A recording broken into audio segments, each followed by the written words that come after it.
თბილისის საქალაქო სასამართლოში პროევროპულ საპროტესტო აქციებისას ნარკოდანაშაულის ბრალდებით დაკავებული ანტონ ჩეჩინის მორიგი პროცესი გაიმართა. მან დღევანდელ სხდომაზე დასკვნითი სიტყვა თქვა. ჩეჩინმა პროცესზე ვრცლად ისაუბრა იმის შესახებ, თუ როგორ ჩაუდეს ნარკოტიკი, როგორ მოუწყეს ჩასაფრება და როგორ ძალადობდნენ მასზე პოლიციელები დაკავების დროს. ჩეჩინმა რამდენჯერმე გაიმეორა, რომ მას ნარკოტიკი ჩაუდეს და შესაბამისად ბრალს არ ეთანხმება.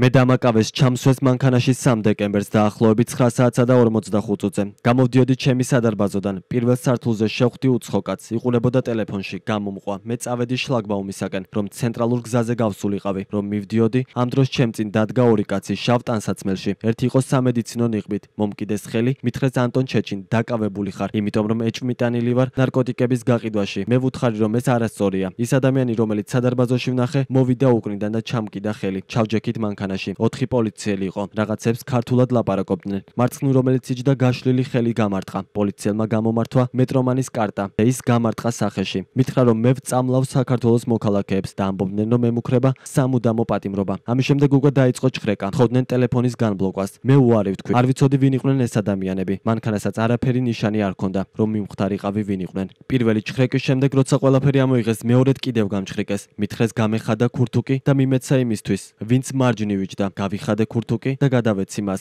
შვიდად ვიყავი. ვიცოდი, რომ არაკანონიერი არაფერი მქონდა. არაკანონიერად ჩამიდეს ნარკოტიკი. ამას მე არ ვეთანხმები. საქმეზე მორიგი პროცესი ხვალ გაიმართება ანტონ ჩეჩინის სახლთან. 2024 წლის 3 დეკემბერს დილის საათებში დააკავეს. მას დიდი ოდენობით ნარკოტიკული საშუალების შეძენა შენახვა ედება ბრალად და 20 წლამდე ანუვადოდ პატიმრობა ემუქრება. საქმეს მოსამართლედ ჯვებენ აჭყებია განიხილავს.